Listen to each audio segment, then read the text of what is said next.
अस्सलाम वालेकुम मतियुल्लाह जान MJ टीवी। जजेस भी इंसान होते हैं, उनको गुस्सा भी आ जाता है, वो जज्बाती भी हो सकते हैं। और जब किसी जज को ये मालूम हो जाए कि उसको गुस्सा आ रहा है और वह जज्बाती हो रहा है, तो फिर उसे क्या करना चाहिए? क्या उसको जो मुकदमा उसके सामने है और जो वकील उसके सामने खड़ा है, क्या उस वकील पे अगर गुस्सा आ जाए किसी भी वजह से, तो क्या उस वकील का केस सुनना चाहिए? और क्या उस वकील की वजह से उस वकील के क्लाइंट का केस जो है उसको सुनने से इनकार कर देना चाहिए? यही वो सवाल हैं कि जो इस्लामाबाद हाई कोर्ट के एक मुअज़्ज़ज़ जज की अदालत में अचानक जिनका सामना एक मुअज़्ज़ज़ जज को करना पड़ा है। मैं बात कर रहा हूँ इस्लामाबाद हाई कोर्ट के एक मुअज़्ज़ज़ जज जस्टिस सरदार एजाज़ इसहाक़ ख़ान। जस्टिस सरदार एजाज़ इसहाक़ ख़ान उन 6 जजों में शामिल हैं जिन्होंने एक ख़त के ज़रिए चीफ़ जस्टिस काज़ी फ़ायज़ ईसा और सुप्रीम जुडिशल काउंसिल के जो जजेस साहिबान हैं, दीगर जो रुकन हैं, उनको ये इंकशाफ किया था कि 2023 मई के महीने में इस्लामाबाद हाई कोर्ट के कुछ जजों को और उनके अहल खाना को हिरासा किया जा रहा है। बहुत खौफनाक वाक़यात बयान किए गए थे 25 मार्च के एक ख़त में। और 25 मार्च के इस ख़त में ये बताया गया था कि किस तरह एक मुअज़्ज़ज़ जज के बरादर निस्बती को मुबैना तौर पे अगवा करके उसको तशद्दुद का निशाना बनाया गया। दूसरे जज के बूढ़े वालिदैन को कोयटा से आधी रात के वक्त लाकर इस्लामाबाद में उस जज की सरकारी रिहाइशगाह के गेट पर छोड़ दिया गया था। तीसरे मुअज़्ज़ज़ जज के सरकारी रिहाइशगाह में खुफिया वीडियो कैमरे बरामद हुए और उसमें उनके अहल खाना की वीडियो थी। एक चौथे मुअज़्ज़ज़ जज जो कि डिस्ट्रिक्ट कोर्ट के जज थे, उनके घर में फायर क्रैकर फेंके गए और जब उन्होंने शिकायत की तो उनको पहले लाहौर बुला लिया गया और फिर उनको बहावलपुर ट्रांसफ़र कर दिया गया। तो ये वो ख़त था जिसने एक तहलका मचा दिया पूरे पाकिस्तान में, क्योंकि तारीख़ में पहली बार हाई कोर्ट के जजों ने तहरीरन रिटन फॉर्म में ये कंप्लेंट की थी और 6 जजों के उन पे दस्तखत थे, जिनमें से एक जस्टिस सरदार एजाज़ इसहाक़ ख़ान थे। अब जस्टिस सरदार एजाज़ इसहाक़ ख़ान को कमरा अदालत में गुस्सा क्यों आया, किस वकील पर आया और क्यों उन्होंने ये हुक्म जारी किया कि वो इस वकील का केस नहीं सुनेंगे, ये हम आपको बताने जा रहे हैं। वकील हैं एडवोकेट वकास मलिक, जो कि दरख्वास्त गुज़ार के वकील थे, और इनका कसूर ये था बज़ाहिर कि उन्होंने इस्लामाबाद हाई कोर्ट के सीनियर तरीन जज जस्टिस मोहसिन अख्तर कियानी के ख़िलाफ़ सुप्रीम जुडिशल काउंसिल में मिसकंडक्ट का एक रेफरेंस दायर किया और उस रेफरेंस में जस्टिस मोहसिन अख्तर कियानी के हवाले से बहुत से ऐसे इल्ज़ामात लगाए जो बज़ाहिर मिसकंडक्ट बकौल उनके मिसकंडक्ट के ज़ुमरे में आते थे। न सिर्फ ये कि उन्होंने रेफरेंस दायर किया, बल्कि एडवोकेट वकास मलिक ने एक इंटरव्यू भी दिया मतियुल्लाह जान MJ टीवी को, और हमने उस इंटरव्यू में उस रेफरेंस के अंदर लगाए गए इल्ज़ामात के हवाले से बहुत से सवालात किए और उन सवालों के जवाब में एडवोकेट वकास मलिक ने अपना मौक़िफ़ दुरुस्त साबित करने के लिए बहुत सी दलीलें दी और ये कोशिश की समझाने की कि जस्टिस मोहसिन अख्तर कियानी जो इस्लामाबाद हाई कोर्ट के सीनियर तरीन जज हैं, उन्होंने मिसकंडक्ट किया है। कुछ मुकदमात का ज़िक्र था जिसमें उनका मुबैना तौर पे उनका कोई मफाद भी था, उनके चैम्बर के लोग थे।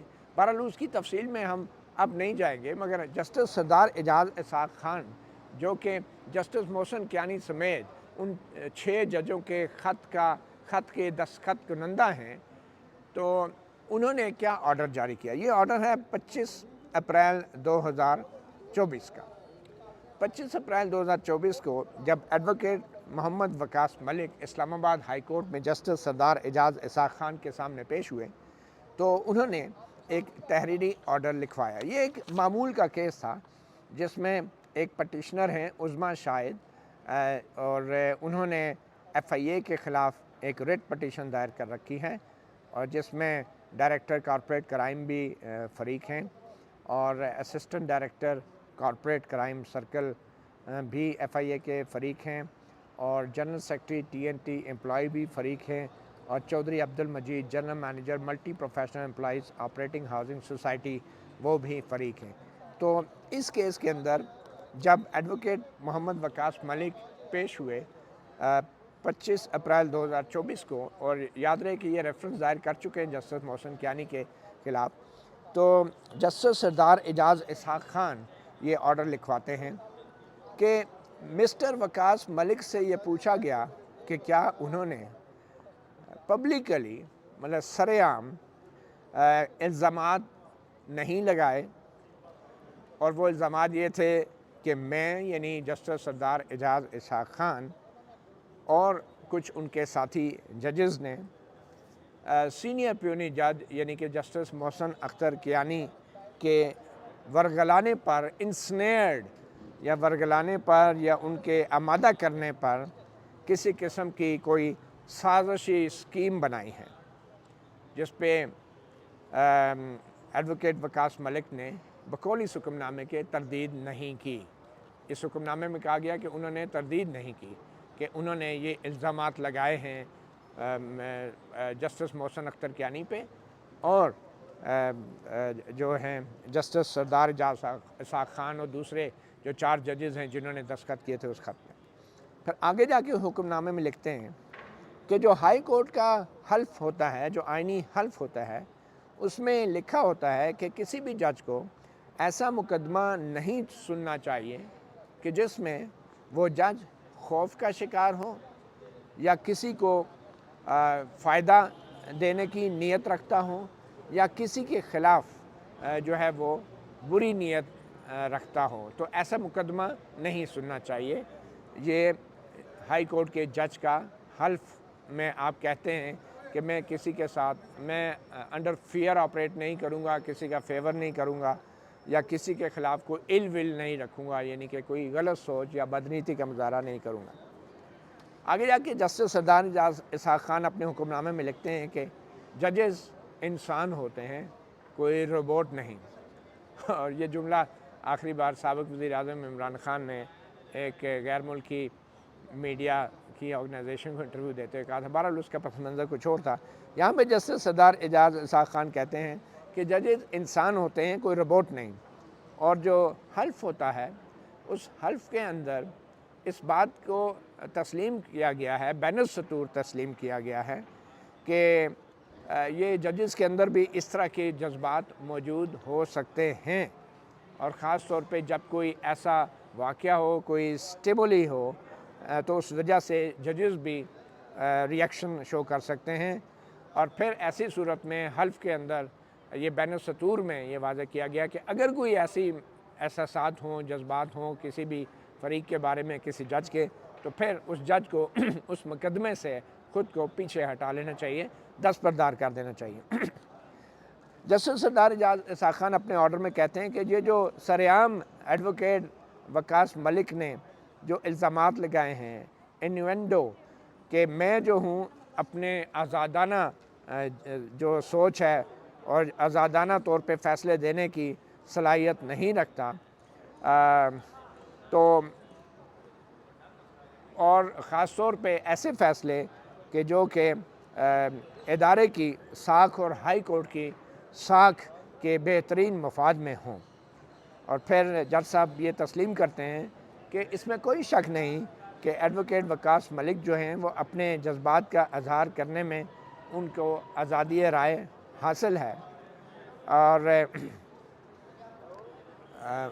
मगर इसमें ये बात भी गलत ना होगी कि ये जो सरेआम ये बयानात दिए गए हैं, जस्टिस सरदार एजाज़ इसहाक़ खान का हुक्मनामे में कहा गया है कि ये जो सरेआम ये बयानात दिए गए हैं, ये जो है मेरे ऊपर एक किस्म का ऐसे इल्ज़ाम है कि जिससे यूँ लगता है कि मैं इस काबिल नहीं हूँ या मैं इतना कमज़ोर हूँ कि मैं किसी अपने साथी जज के कहने पे या वरगलाने पे कोई काम करूँगा। यानी मैंने तासुर ये दिया गया मुबैना तौर पे एडवोकेट वकास मलिक के उस रेफरेंस में या इंटरव्यू में जो MJ TV को दिया कि शायद जस्टिस सरदार एजाज़ इसहाक़ खान जो हैं उनको जस्टिस मोहसिन अख्तर कियानी ने वर्गला लिया था। तो उन्होंने कहा कि इसलिए तासुर मिला है कि जैसे मैं बड़ी आसानी से वर्गलाया जाता हूँ। ये बात गो के बड़ी ही नाखुशगवार है, लेकिन मुझे ये कहना पड़ता है कि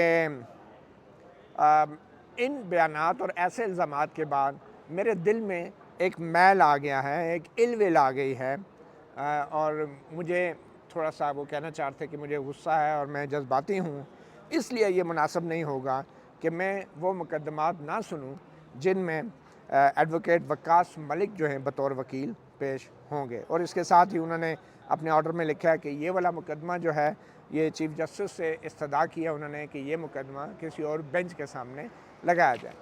अब इस ऑर्डर के अंदर बहुत से सवालात उठते हैं। बज़ाहिर तो ये एक बड़ा अच्छा इक़दाम है कि जज ने कहा है और तस्लीम किया है अपने अंदर के जज्बात को, गुस्से को और रद्द अमल को, कि मैं ये केस नहीं सुनूंगा क्योंकि मुझे फिर गुस्सा आ जाएगा और मैं हो सकता है मैं सही फ़ैसला ना कर सकूं। ये एक बड़ी अच्छी मिसाल है, मगर इसके साथ कुछ सवाल ये पैदा होते हैं कि क्या वजह है कि जज अपने गुस्से को कंट्रोल नहीं कर सकते?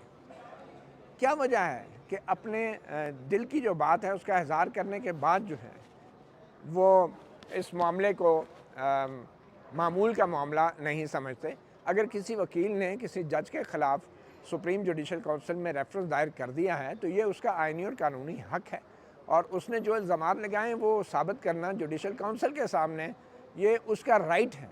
लेकिन क्या किसी हाई कोर्ट के जज को महज इसलिए किसी वकील का मुकदमा नहीं सुनना चाहिए कि उसने किसी साथी जज के ख़िलाफ़ जो है वो शिकायत लगाई हैं? लेकिन यहाँ पे नुक्ता साथी जज के ख़िलाफ़ शिकायत का नहीं है, यहाँ पे नुक्ता ये है कि उनके बयानात से या मेरे एमजे टीवी को दिए गए इंटरव्यू से शायद ये तासुर मिला है कि जो जस्टिस सरदार एजाज़ इसाक ख़ान हैं या दीगर जो 4 जजेज़ हैं उनके ऊपर जस्टिस मोहसिन अख्तर कियानी हावी हैं और बाकी 4 जजेज़ जो हैं कमज़ोर हैं। तो ऑब्वियसली ये एक किस्म का एडवोकेट वक्कास मलिक पे भी सवाल बनता है कि आखिर उन्होंने जब ये इल्ज़ाम लगाया तो वो महज जस्टिस मोहसिन अख्तर कियानी को ही नहीं मिसकंडक्ट का मुर्तकब करार दे रहे थे, बल्कि उनके साथी जो 5 जजेज़ हैं उनको भी कमज़ोर कह रहे थे। इसी सवाल के साथ हमने एडवोकेट वक्कास मलिक से दरख्वास्त की कि वो आएँ और बताएँ कि उनके साथ इस्लामाबाद हाई कोर्ट में जस्टिस सरदार एजाज़ इसाक ने क्या किया और ये जो हुक्म है इसका पस मंज़र क्या है। एडवोकेट वक्कास मलिक, बहुत शुक्रिया, आपने मतीउल्लाह जान एमजे टीवी को वक्त दिया है। पहले तो ये बताएं वक्कास मलिक साहब कि आपके ख़्याल में ये जो ऑर्डर आया है कि आपके केसेस नहीं सुने जाएंगे, तो कई बार तो वकील बहाना ढूंढते हैं जज को बदलने का, आपने ये बड़े तरीके से कर लिया है, मतलब कि आप शायद चाह रहे थे कि ये केस ना सुने और ये जजेस ना सुने और पीछे रह गए चीफ जस्टिस आमिर फ़ारूक। तो शायद आप ये चाह रहे थे कि चीफ जस्टिस आमिर फ़ारूक ही आपके केसेस सुने। बिस्मिल्लाहिर्रहमानिर्रहीम। मेरा तो मुझे तो इम्प्रेशन ये आ रहा है कि जजेस जो हैं वो मज़बूत हैं और आइन कमज़ोर है और हम लोग कमज़ोर हैं, क्योंकि जिस तमतराक से आपने इनकी खूबियाँ बयान की हैं और इनके औसाफ बयान किए हैं, हमें तो ये लग रहा है कि हम तो करीब से हम तो कीड़े मकोड़े पेश होते हैं, हमारे साथ तो बदसलूकी होनी चाहिए और होती रहती है रोज़ाना।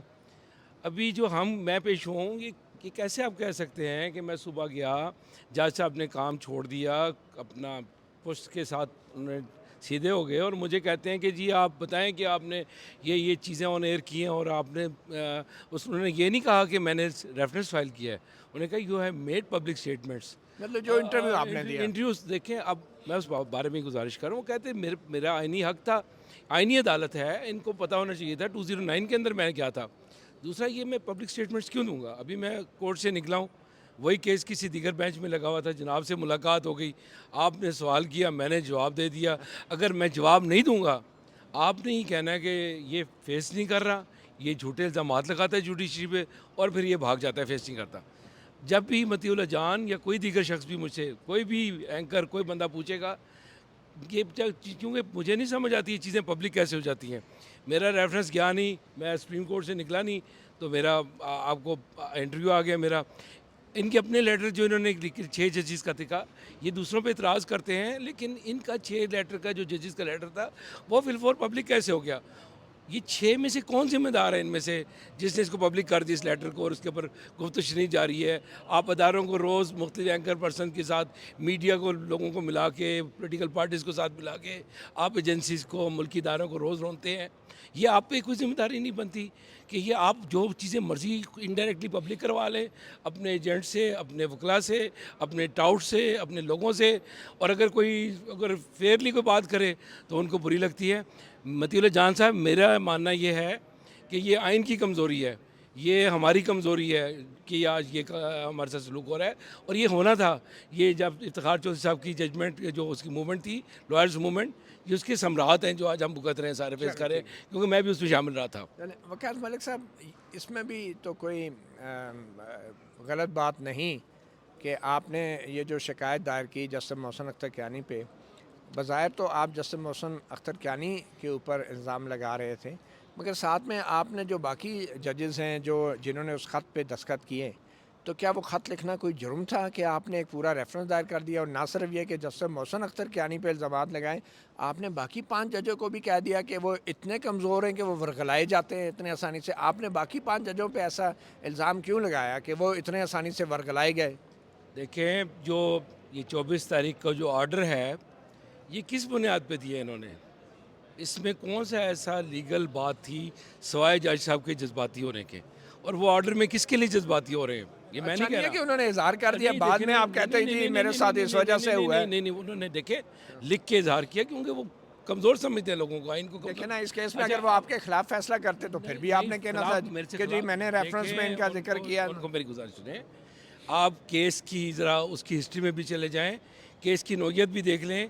उनको तो पब्लिक के साथ, लोगों का इंटरेस्ट, पाकिस्तान का इंटरेस्ट, लॉ का वॉच करना है, आर्टिकल 199 को वॉच करना है। जज साहब ने 2 साल से स्टे दिया हुआ इस केस के अंदर, जिसके अंदर उन्होंने मेरे पे गुस्से का इजहार किया। उनको तो गुस्से FIA पे आना चाहिए था। उन्हें तो मुझे अप्रिशिएट करना चाहिए था कि वकास मलिक, आप एक ऐसी चीज़ सामने लेके आ गए हो जो कोई भी सामने नहीं लेके आया। मुझे अप्रिशिएट करने के बजाय मुझे कंडेम कर रहे हैं उन केसेस के अंदर जिनमें जज साहब ने 2 साल से स्टे दिया हुआ है, और इतनी बड़ी सोसाइटीज़ के अगेंस्ट स्टे दिया हुआ है कि आपकी सोच है। गरीब लोगों के LOPs चेंज हो गए हैं, बेवा यतीम लोग वहाँ पे बेचारे रुल गए हैं, जिसको कहते हैं। और ये मल्टी प्रोफेशनल है, ये TNT हाउसिंग सोसाइटी है। उन्होंने लेआउट प्लान चेंज कर लिए हैं, उन्होंने 18th एवेन्यू पे इंक्रोचमेंट कर लिए। FIA की रिपोर्ट्स आ गई हैं, FIA की रिपोर्ट्स टेबल पे पड़ी हैं जज साहब के सामने। रिपोर्ट्स को नहीं पढ़ रहे जज साहब, उनको देख के आप उनको क्लीन चिट दे रहे हैं। अभी उनकी स्टे की आड़ में वकास मलिक आप साहब, देखें क्या ना, ये आपकी अपनी बातों में तजाद नहीं है? एक तरफ आप शिकायतें दर्ज करते हैं जुडिशल काउंसिल में जजों के ख़िलाफ़ कि एक वरगला रहा है, बाकी वरगलाए जा रहे हैं, और दूसरी तरफ आप उन्हीं से इंसाफ मांग रहे हैं। क्या आपको इनके सामने तो खुद ही विड्रॉ कर लेना चाहिए? आप पेश क्यों होते हैं फिर, अगर आपको जजों पर एतबार नहीं है और शिकायतें लगा रहे हैं आप, और उनको कह रहे हैं वो इतने कमज़ोर हैं कि वो आसानी से वरगलाए जाते हैं, तो आप पेश क्यों होते हैं इनके सामने? देखिए, आपने पहले मुझ पे आते ही इल्ज़ाम लगा दिए कि आपके केसेस विड्रॉ हो जाएंगे, और आप बड़ी खुशी से आमिर फारूक साहब के पास और दीगर 2 बेंचों में चले जाएंगे आराम से, जिन्होंने साइन नहीं किए हुए। देखिए ना, आपकी अपने ये सवालात में बहुत सारे तजादात हैं मतीउल्लाह जान साहब, माजरत के साथ। हमने तो वकालत करनी है, हमने तो लोगों के इशू, इन्होंने मेरा कोई ज़ाती इशू डिसाइड करना था, इन्होंने तो इंसाफ करना था। इन्होंने मुझे रिक्यूज़ नहीं किया है, इन्होंने इंसाफ को रिक्यूज़ किया है।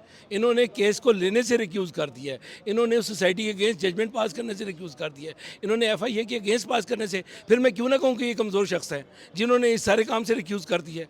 मैंने तो कोई ऐसी बात नहीं की, मुझे उन्होंने बुलाया, मुझे ह्यूमिलेट किया इस रोस्टम पे खड़ा करके कि आप बताएं आपने ये किया। मैंने जज साहब से इतनी सी गुजारिश की कि जज साहब, मैं जनाब के सामने किसी इंक्वायरी में पेश नहीं हुआ, मैं रिट पिटीशन में आया हुआ हूँ। अगर जज साहब मेरी रिट पिटीशन सुन लेते तो नौबत ही नहीं आती। आप रिकॉर्डिंग मंगवा लें, मैंने कोई एक लफ्ज़ का हो जज साहब की शान में गुस्ताखी की हो। और दूसरी बात यह है, आपने ये तो कहा ना कि उनको वरगला लिया गया, नहीं तो जज साहब, जज को इतना आसान आपको गुजारिश ये है कि 209 आर्टिकल है, आइन इजाज़त देता है इस बात में। अगर आइन इजाज़त ना देता तो हम रेफरेंस फाइल ना करते। आप उम्मीद करवा लें 209 को। पब्लिकली इंटरव्यू में जब आप कहेंगे तो वो मामला दूसरा हो जाएगा। पब्लिकली नहीं जी, पब्लिकली इनका लेटर किस तरह पब्लिकली निकल आया? देखिए ना, आप एक तरफ हमें कहते हैं कि हम पब्लिकली, अब मैं निकल रहा हूँ हाई कोर्ट से, मैं जनाब के स्टूडियो में तो नहीं आया, आपसे अचानक मुठभेड़ होगी, आपने पूछा जी वो क्या हुआ, मैंने आपको बताना फ़र्ज़ बनता है। अगर मैं ना बताऊँ आपको, आप कहेंगे एक वकील था, उसका नाम ये था और उसने ये कर दिया। आपने कम से कम पौना डेढ़ घंटे की मेरे पे स्पीच करनी थी और मेरी जो रही सी वकालत थी वो भी ख़त्म कर देते नहीं, आप। नहीं, वो आप तो ठीक है हमारे ना? लिए तो आप वो बड़े एक और अच्छे हैं कि एक आपने दूसरा हमें सवालों नहीं, के नहीं, मैं जवाब हमेशा देते हैं। दूंगा। मुझे एक वो इमरान साहब हैं, वो जिनको उठा लिया कि वाह हो गए थे जुबान का, उन्होंने भी मुझे मुझे कंसल्ट कर लें। I am always available for each and every question जब मुझे पूछेगा। लेकिन जज साहबान इंसाफ करें, उनके सामने फाइलें पड़ी हुई हैं, उनके सामने लोगों के केसेस पड़े हुए हैं। जज साहब को ये नहीं नजर आया कि 2 साल से स्टे दिया हुआ मैंने बहरहाल अगर FIA आपके केसेस में। आपके खिलाफ कोई फैसला होता तो उसको भी आपने फिर कहना सर था ये देख मेरे पे इंतकामी कार्रवाई है। मेरे पास डिवीजनल बेंच पड़ा हुआ है, मेरे पास सुप्रीम कोर्ट पड़ी हुई है। मैं ये नहीं कह सकता, मैंने तो प्रैक्टिस करनी है। उनको नज़र नहीं आ रहा। देखिए मेरे केस को, बहरहाल अब ये केस किसको सुनना चाहिए आपके ख्याल में? देखिए ना, केस तो मेरा उसकी सुनवाई हो गई है, वो डिस्पोज ऑफ हो गया है और उसमें डायरेक्शन FIA को हो गई है कि आप इंक्वायरीज़ में जो गरीब लोगों की इंक्वायरीज पेंडिंग पड़ी हुई हैं, जिनके लेआउट प्लान को ही खा गए हैं ये लोग, ये जो प्रॉपर्टी माफिया ले गया है, इनके अगेंस्ट प्रोसीड करें ये आप। किसने डिसाइड ये किया? मियाँ गुल साहब की कोर्ट से डिसीजन हुआ है। तो आप मुतमईन हैं? देखिए ना, मैं अभी प्रोसीड करूंगा, मैं अब जाके प्रोसीडिंग ज्वाइन करूंगा FIA आर्डर से मुतमईन हैं? सर अब FIA की उन्होंने कहा जी मेरी डोमेन नहीं बनती FIA को कि केस चलाना और इस तरह की इंस्ट्रक्शंस पास करना। उनका अपना एक जज का अपना व्यू है कॉन्स्टिट्यूशनली। यार बात आप दोबारा जब FIA कोई फैसला देगी उसके खिलाफ दोबारा मैं अपील उसके में- उसके उसके वो अगेंस्ट आऊँगा। चलिए, मेरा ये एक due मेरा process है। सफ़र लंबा हो गया। तो इसका मतलब लेकिन जस्टिस सरदार इसाक खान ने मैं अगर नहीं भी सुना, और ये एक अच्छी बात यह है कि उन्होंने अपने जज्बात को छुपाया नहीं नहीं, है, नहीं, वरना छुपा देते तो आप तब नहीं भी नहीं क्या नहीं नहीं नहीं नहीं नहीं, ये जज्बात गलत है। ये जज्बात उनके आइन के लिए होते, ये उनके पिटिशनर के लिए होते, ये लोगों के राइट्स के लिए होते। और वो कहते हैं हाँ मैं स्ट्रांग इनफ हूँ कि मैं ऑर्डर पास कर सकता हूँ, मैं सोसाइटी प्रॉपर्टी माफिया के साथ के खिलाफ ऑर्डर पास कर सकता हूँ, मैं उनका स्टे विकेट कर सिर्फ सकता आपका हूँ। एक केस तो नहीं है ना, उन्हें कई केसों में किया होगा ना? नहीं, ये तो सिर्फ आपका एक केस तो नहीं सर, है। मैं तो जिस केस में पेश हूँ मैं तो उसकी बात करूंगा चलिए, ना। ठीक। मैं तो दूसरे केसेस की नहीं करूंगा। और अगर आप, एक और बात भी गुजारिश है कि आपको केसों में देखना चाहिए ना कि अरबों रुपए के केसेस में आप स्टे दे देते हैं, एक्सचेकर को कितना नुकसान पहुंच रहा है। हम उनको पब्लिक करना हमारा राइट है, हम तो बोलेंगे उसके ऊपर, आपको बताएंगे बहुत इंशाल्लाह। शुक्रिया एडवोकेट वकास जी, मलिक। यकीनी तौर पे एक डायलेमा है, एक सवाल है वकला की बरादरी के लिए, जजों के लिए, दानिश्वरों इंटेलिजेंसिया के लिए, और ख़ास तौर पे सुप्रीम कोर्ट के लिए भी, कि क्या किसी जज को किसी वकील के ख़िलाफ़ जज्बात जो हैं उनको अगर गुस्सा है तो वो छुपा लेना चाहिए या उसका इजहार करके केस से पीछे हट जाना चाहिए। ये बड़ा ही एक इंटरेस्टिंग सवाल है, एक डायलेमा है। मेरे ख्याल में इसका जवाब तो मुतल्लिका जज को ही देना चाहिए। मगर फिर सवाल ये भी है कि गुस्सा अगर वकील पे है तो इसमें क्लाइंट का क्या कसूर है, जिसने फ़ीस दी हुई है उसके केस का फ़ैसला क्यों ताख़ीर से हो, सिर्फ इसलिए कि वकील ने जो है कोई बात कर दी है। वकील के जुर्म की सज़ा उसके क्लाइंट को या साइल को क्यों मिलनी चाहिए, इस बात का भी जवाब ज़रूर तलाश करना होगा। मतीउल्लाह जान MJ TV से इतना ही, इजाज़त दीजिए, अल्लाह हाफ़िज़।